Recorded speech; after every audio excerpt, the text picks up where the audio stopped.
আপোনাৰ ঘৰতো মহাভাৰত আছে নেকি? ভাৰতীয় সংস্কৃতি তথা পৰম্পৰাগত মহাভাৰতক এক মহান গ্ৰন্থ আৰু ইতিহাসৰ প্ৰতীক হিচাপে গণ্য কৰা হয়। কিন্তু ধৰ্মীয় আৰু আন কেতবোৰ দৃষ্টিকোণৰ পৰা এখন গ্ৰন্থ ঘৰৰ ৰখাৰ বিষয়ে কিছুমান বিশেষ বিশ্বাস আছে। এনে বিশ্বাস অনুসৰি মহাভাৰত শাস্ত্ৰ ঘৰৰ ৰখা বা পঢ়াটোৱে পৰিয়ালৰ সদস্যসকলৰ মাজত বিভেদ সৃষ্টি কৰে। মহাভাৰত হৈছে যুদ্ধ আৰু সংঘৰ্ষৰ প্ৰতীক, য'ত পাণ্ডৱ আৰু কৌৰৱসকলৰ মাজত পাৰিবাৰিক বিবাদ দেখুওৱা হৈছে। এইটো বিশ্বাস কৰা হয় যে মহাভাৰত ঘৰত ৰাখিলে নেতিবাচক শক্তি বৃদ্ধি কৰিব পাৰে, যি পৰিয়ালৰ সদস্যসকলৰ মাজত প্ৰভাৱিত কৰিব পাৰে।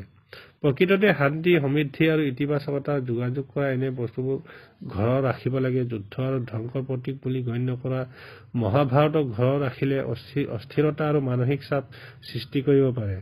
মহাভাৰতৰ লিখা কাহিনীবোৰ ঘৰুৱা জীৱনৰ বাবে উপযুক্ত নহয় বুলিও বিভিন্ন সময়ত মত পোষণ কৰি অহা হৈছে। ধৰ্মীয় দৃষ্টিভংগী।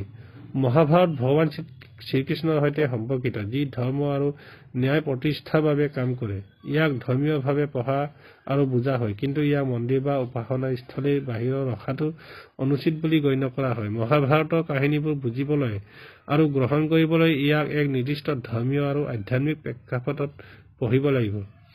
মহাভাৰত পঢ়া বা শিকাটো ভুল নহয়, কিন্তু ই এখন কিতাপ যিয়ে নৈতিক আৰু জীৱনৰ পাঠ শিকায়। এই গ্ৰন্থ ঘৰত ৰখাৰ সলনি পুথিভঁৰাল বা অধ্যয়ন কোঠাত ৰখাটো অধিক উপযুক্ত বুলি বিবেচনা কৰা হয়। মহাভাৰত পঢ়িলে বুদ্ধিমত্তা আৰু ইতিবাচক মনোভাৱেৰে পঢ়িব লাগে।